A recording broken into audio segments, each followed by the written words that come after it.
talking about the Fightins here. The Fightins. Swing and a drive, left field. It's going, and it is gone. It is bedlam in the bank. The Philadelphia Phillies are 2008 World Champions of Baseball.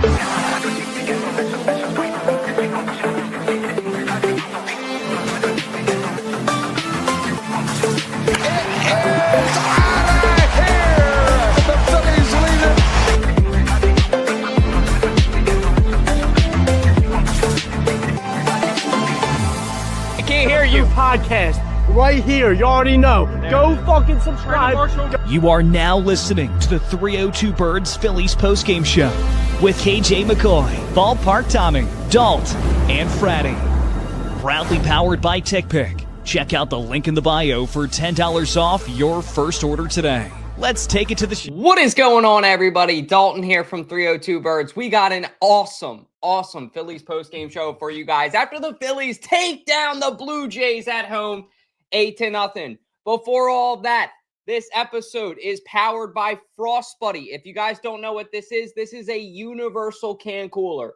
Tall White Claws, tall Surfsides, tall High Noons, whatever you like can fit in here, but also a Miller Lite, a Bud Light, if you drink that still, whatever kind of beer or alcohol you want, you can fit in here. Soda, energy drinks. It has a bottle opener. Check out your Frost Buddy today on the 302 Birds TikTok shop. I've been enjoying it and loving it. They don't have NFL yet, but they have most teams and college teams. So go check it out.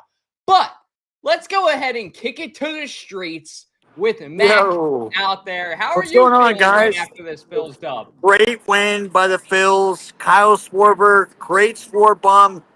June Schwarb Fest is here, boys. So get ready. It's awesome. It's electric, but great win by the boys. It was awesome. Even we had Otto Kemp contribute as well. The guy's on fire right now. So, I mean, Ranger, you did great out there. So this team is looking great, and it's a great win to start. Well, let you know, not to start the series. Is it start? Yeah, start the series. Yeah, start the series. Start out the series. I got used to the series that happened in Toronto a couple weeks ago, so I thought it was the same day. But yes, so start the series. I think that's a great win against a pretty decent Toronto Blue Jays team. They got guys like Flatty, Guerrero Jr. over there. They got who's the guy with the Bichette, shortstop. Yeah, Bichette as well. So I think they got a great team over there. So that was a great win to get at home, get the whole crowd electric and fired up to get this series and win this series, hopefully. So it's a good spark. What do you think, Rolf? What you got? Yeah, I mean, there it is. I'm in the same boat. To start out, Kemp, I believe, had a single to right field, and then Schwarber came up and hit the 3-run shot. So that's kind of how you want to start the game. And they put their foot on the pedal, and they didn't give up. So that was absolutely huge. Yeah, and it's great especially with Bryce Harper's absence right now. I mean, to get these little wins is perfect. Yep.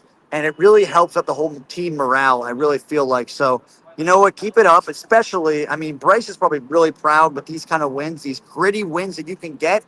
It totally counts. So, I mean, you know what? Great win, great time at Citizens Bank Park. If you were there, hey, you must be having a blast for sure. So. Yep.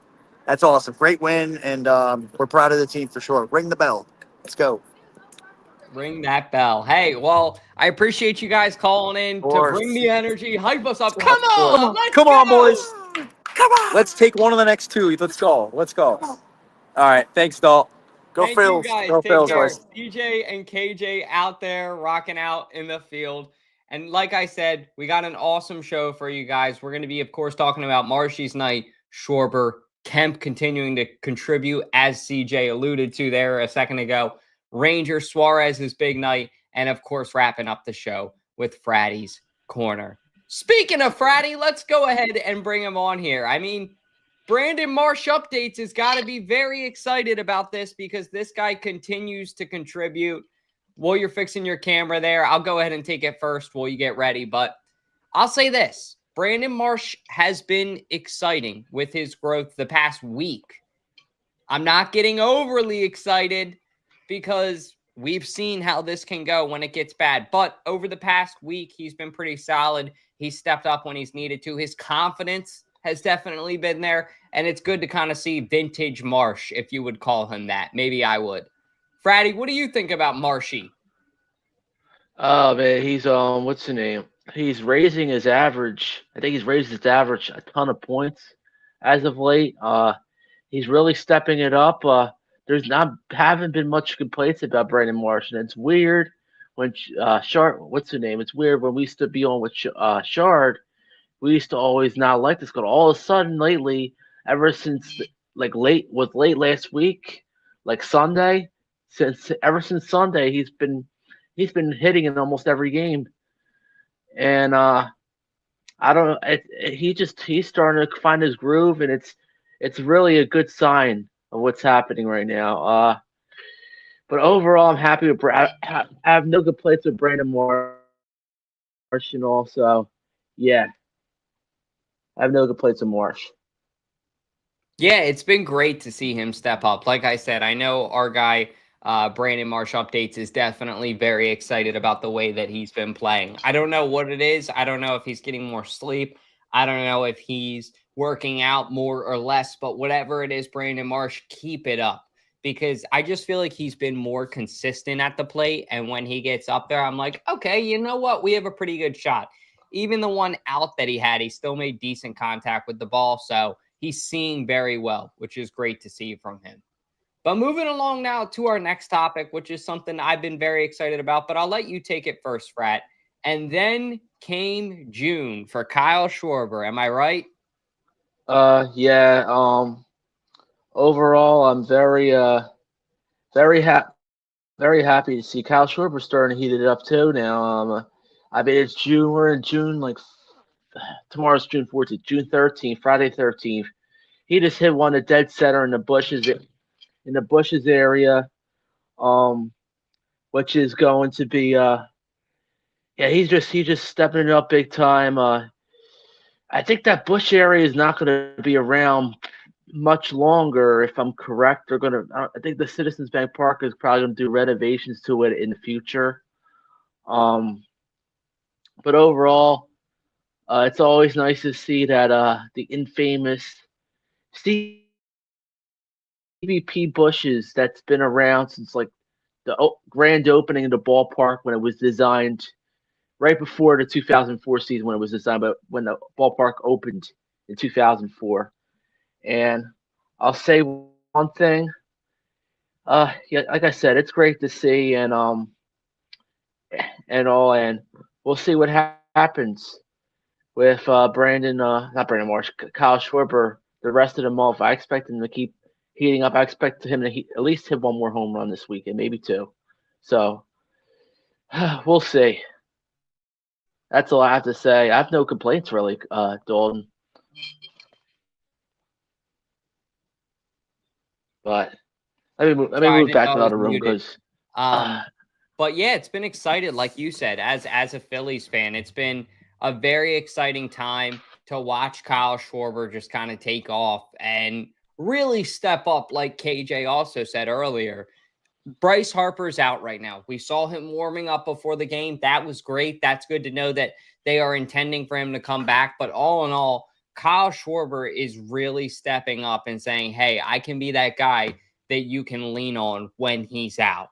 And if that is not a telltale sign for the Philadelphia Phillies to go get the piggy bank out, I was going to get my piggy bank that I have, but it's a little bit too filled. It's one of those giant bottle ones. Been filling it up. But go get the piggy bank out. Get the funds ready because you should pay Kyle Schwarber whatever he wants. This dude is worth it. He's stepping up, and only I can imagine what it's going to be like if Harper and Schwarber are batting at full potential once we get to October, once we get to September, once this thing really matters. That's going to be when it gets very, very exciting. So shout out to Kyle Schwarber. Shout out to Brandon Marsh for seeing the ball very well throughout the past week. I mean, June maybe is good for Marshy too. Who knows? But moving along now to our next topic, which is Ranger Danger, man. This guy, 7 scoreless innings, and he just dominated. I think I saw online it was something like 65 out of 93 63 or maybe 63 out of 95. I'll get the exact number in a second. But pitches for Ranger Suárez were a strike. On his total pitches, yes, you can repeat that. Total pitches, 63 to 65 out of 93 to 95, one of the two were strikes. That's absolutely insane, absurd. So this dude is balling the hell out. I'm excited to see it. I was kind of worried about him and how he would come back into this season with the way last year went. He started off so hot and then it obviously fell off. But this year, I feel like Ranger Suárez is back to himself. Ranger was such a consistent pitcher for the Phillies for a long time. It's good to see him be consistent again. And speaking of consistent, Fratty, one of my most favorite consistent things in Delaware is another sponsor of the show. If you guys haven't, go check out Nick's Pizza in Wilmington, Delaware. New location on Marsh Road. They got pizza. They got pasta. They got sandwiches, cheesesteaks, pretty much everything you could want or imagine. They got it. And their owner, Nick, is crushing it. So please go check them out. They've been sponsoring the podcast since we were young, and we've been supporting them since I knew about them. I mean, amazing food and no lie, my favorite pizza in Delaware. So if you haven't, go check out Nick's Pizza. But Fratty, what have you loved about the consistency from Ranger Suárez this year? Oh my gosh, I don't think I've seen Ranger Suárez pitch this good since pre-injury. I mean, it's been almost a year. We're seeing the Ranger Suárez we saw the first half of the season last year before he got hurt. I mean, talk about pure dominance. And I'll tell you what, we reached the postseason with Wheeler, Suárez, minus Aaronola, which I don't even think he's going to be a top 3 starter in a rotation come Red October, which I think we're going to make Red October if we can play this well, but that we like we are right now. But I don't think you include Nola in the top 3, and I would not even consider it if he's too injury riddled, Nola. But getting back to Ranger, I think he pitched well tonight. He'll fit into a good, I think, number 2 in the rotation come Red October. Like I said, if we make it there. And man, I'm really excited to see what the rest of the season is going to bring on top. I mean, he's got me excited. He's all locked in, and I think I'm gonna knock on a piece of ice that Ranger Suárez, before the end of the season, I'm gonna make a bold prediction that he pitches a no-hitter before the end of the season, and it's bound to happen. Somebody's pitching a no-hitter. I'm telling you. So. Baby, I would love to see that. Sorry. If there's anybody that deserves it on this team, it is Ranger Suárez. I agree. Like, when you think about how long he's been with the organization, he really has came up a Philadelphia Philly his whole career. So it would be nice to see him not only get a no-hitter, Fratty, but how about a championship ring? That would be nice, too. I would love to see Ranger Suárez get a World Series win pitching. That would be really cool. In a game that he pitched, we go out and get the W, contributing in a different kind of way. But moving along now, and speaking of contributions, Otto Kemp, man, this guy, ever since they've brought him in, has found a way to contribute. I know in his debut, it wasn't the prettiest 0-for-3, but sometimes it takes a second to adjust to that MLB pace. I mean, this is the best of the best in the world, for God's sake. But Otto Kemp continues to contribute for this Philadelphia Phillies franchise. And the way that he's just stepped up to the plate, metaphorically and, actually, because he's batted well in key moments, but also his defense. I mean, the game that I went to against the Cubs on Monday that went into the 11th inning, when the ball would fly at him, like, I wouldn't even be able to react to the fact that the ball was hit yet, and it would already be in his glove. So Otto Kemp is just locked in on another level. And I really think that he should stay on this team as kind of a versatility piece. Maybe this could be the reason of why the Philadelphia Phillies were so adamant on potentially getting rid of Cody Clemens. My thing is, could you imagine if they had him and Cody Clemens for depth pieces right now? That would be insane. Obviously, they both play first base, but Otto, we saw play a little bit of third too. I think you can use him versatility-wise. Yeah, in the words of, I'll say, Stephen A. Smith, shout out to you, Stephen A. Smith. I don't know if you've ever heard of the 302 Birds podcast, man. Let's say you can check us out. But in the words of Stephen A. Smith, I mean, this dude has this dude is going to be something special. I mean, when you talk about a guy that just came to the major leagues to fill in for Bryce Harper and was tearing up the minor leagues barely even a week ago, he's absolutely starting to get in a groove, and he's getting his feet wet big time in the major leagues. And I'm going to tell you this. I'm going to say this. It's June 13th. It's almost mid-June. I'm going to say this. In a role of the Philadelphia Phillies, in a role of this franchise, and of a role that and I know we got a lot of players on this team. I know Bryce Harper's going to come back, and I know the chances of Kemp starting on a playoff roster are going to be slim. But I want to tell you one thing, and I want to tell you, in the minds of Dave Dombrowski, in the minds of John Middleton, I'm going to say this. I'm going to say that Otto Kemp is going to be on the 2025 Phillies playoff roster. He cannot be left off. This kid cannot be left off of the dream, of the moment in his rookie year to have a chance to win a World Series and to win a championship. And I think even if he plays it off even if he's off the bench from time to time, or most of the time during the postseason, say somehow, it's and all, and to close out my point on Kemp, if he's off the bench at the end of the postseason, I mean during the duration of the postseason, since we have so many options, he can come in and pinch hit, and he can come in and play a fired up leadership role for the young youth movement of the Philadelphia Phillies. End of story.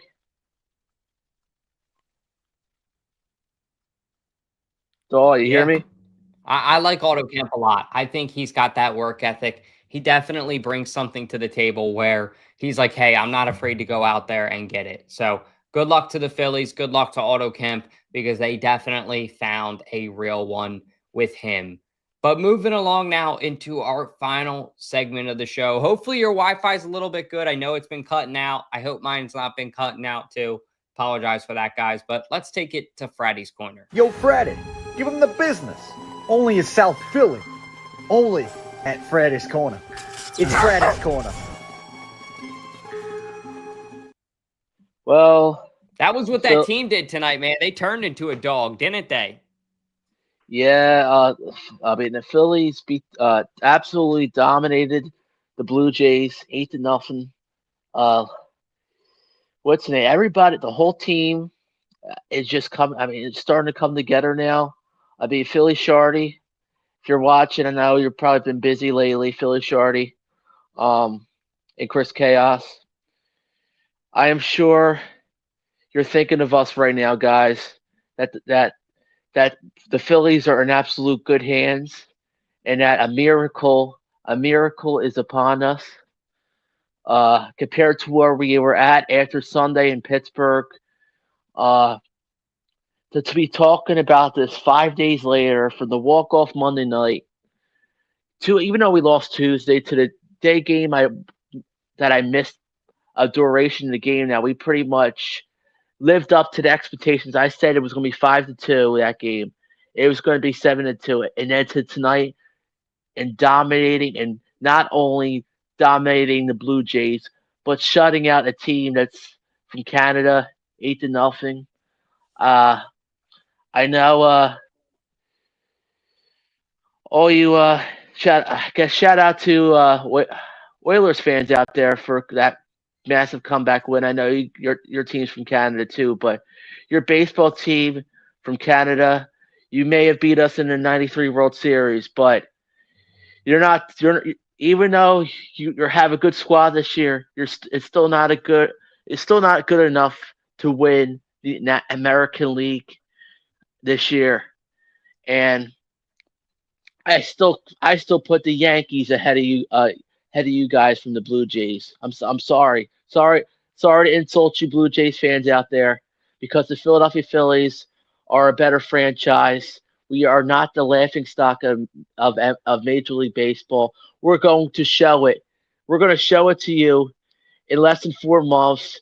Me, Dalton, KJ McCoy, and maybe CJ Rowe, and maybe Nolan Lassiter from the great state of Massachusetts. We will be laughing on videos at you when we have a celebration at my house in South Philly and on Broad Street in November, because we're coming for that title, and you guys will be sitting home crying saying, "Oh, the Phillies won the World Series. We still beat you guys in the '93 World Series." Enough said.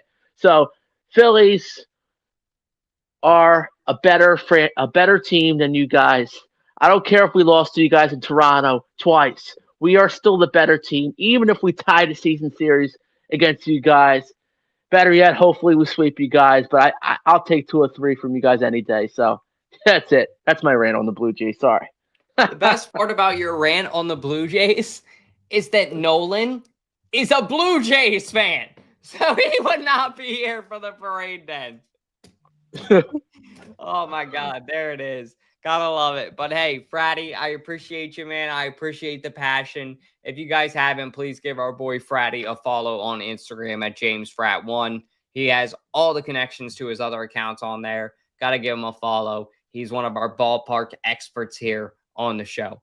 But that's all we got for you guys tonight. A little bit quicker of a show. Appreciate Fratty for jumping on here. Appreciate KJ and CJ too, wherever they were at in the streets of wherever, calling in, having some fun.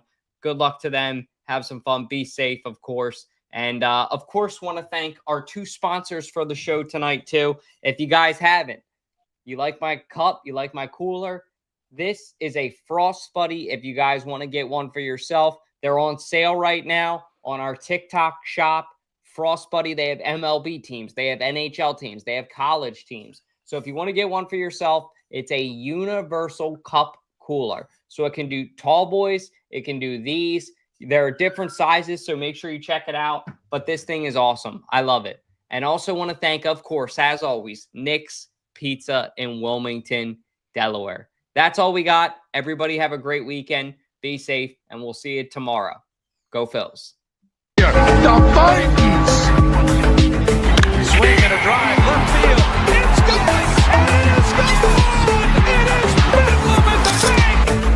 The Philadelphia Phillies are 2008 World Champions of Baseball.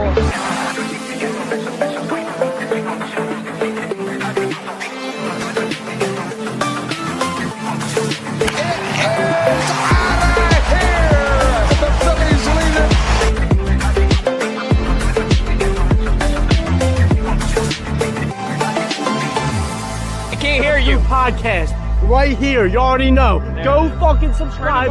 You are now listening to the 302 Birds Phillies postgame show with KJ McCoy, Ballpark Tommy, Dalton and Fratty. Proudly powered by TickPick. Check out the